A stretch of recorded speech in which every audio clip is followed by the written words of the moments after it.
তখন রুম্পার আম্মার বয়স কত ছিল? 8-9 বছর হবে। এবং রুম্পার পরে আবার ফুড পয়জন হইয়া রুম্পারও প্রতিবন্ধিতা হলো। রুম্পার প্রতিবন্ধিতা হওয়ার পরে ওর বাবা চলে গেল। তখন রুম্পার বয়স কত 2.5-3 এরকম হবে। তখন আমরা রুম্পাকে এবং রুম্পার মাকে আমাদের সাথে নিয়ে আসলাম। রুম্পার মামি সেও ওদেরকে খুব ভালোবাসতো। রুম্পা যতই প্রতিবন্ধী হোক, রুম্পা ফুটফুটে একটা মেয়ে, ছোট একটা মেয়ে, আমরা তাকে তো ফেলে দিতে পারি না। আমরা রুম্পাকে আস্তে আস্তে চিকিৎসা করা শুরু তার করলাম। বাবা এখন কোথায়? ওর বাবা মারা গেছে। কোনো রকম সাহায্য সহযোগিতা করেনি মেয়েকে? না, কোনো সাহায্য সহযোগিতা সে করে নাই। আমি চেষ্টা করেছি তাদের সাথে যোগাযোগ করার এবং ওদেরকে পুনর্বাসন করার যথেষ্ট চেষ্টা করেছি, কিন্তু তারা আগ্রহী ছিল না। শুধু রুম্পার বাবা না, রুম্পার দাদা দাদি আত্মীয় স্বজন যারা আছে তাদেরও কিছুটা নেগেটিভ অ্যাটিটিউড। মা প্রতিবন্ধী, মেয়ে প্রতিবন্ধী, এদেরকে নিয়ে সংসার চলবে না, সংসার করতে পারবে না, তারা ছেলেকে আবার বিয়ে করাবে, এরকম একটা অ্যাটিটিউড তাদের। ওদের আশা ছেড়ে দিয়ে আমি নিজেই রুম্পাকে ডেভেলপ করার জন্যে যথাসাধ্য চেষ্টা করেছি। আমরা চিকিৎসা করেছি।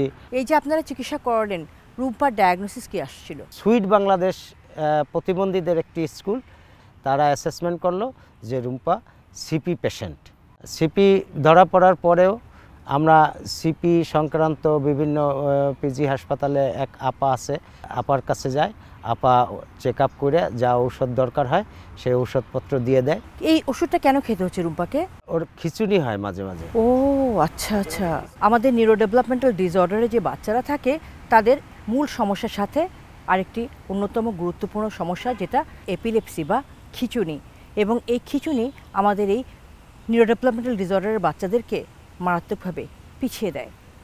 আর সে কারণেই আসলে তাদেরকে নিয়মিত ওষুধ খেয়ে যেতে হয় এবং ডাক্তারের পরামর্শ ছাড়া সে ওষুধ একদমই ছেড়ে দেওয়া যায় না। আর রুম্পার মামা একটু আগে যে কথাটি বলেছেন যে রুম্পার মা তিনি একজন মানসিক প্রতিবন্ধী ব্যক্তি, এবং যখন রুম্পা হলো এবং দেখা গেল রুম্পার মধ্যে প্রতিবন্ধিতা রয়েছে, এগুলো দেখে রুম্পার বাবা তাদেরকে পরিত্যাগ করে চলে যায়। এবং তখন থেকে রুম্পা এবং রুম্পার মা তার মামা মামির আশ্রয়ে বেড়ে উঠছে এবং রুম্পার মামা মামি সন্তান সমস্নেহে রুম্পাকে লালন পালন করছেন। দর্শক, এবারে চলে যাব রুম্পার মামির কাছে, যিনি কন্যা সমস্নেহে রুম্পাকে লালন পালন করছেন। রুম্পার মাও রুম্পার মামা এবং মামির বাড়িতেই আসলে আশ্রয় পেয়েছেন এবং সেখানেই থাকছেন। আপা, যখন আপনি রুম্পাকে পেলেন, খুব ছোট্টবেলায় রুম্পাকে পেয়েছেন আপনারা, সে সময় আসলে রুম্পার অবস্থা কীরকম ছিল?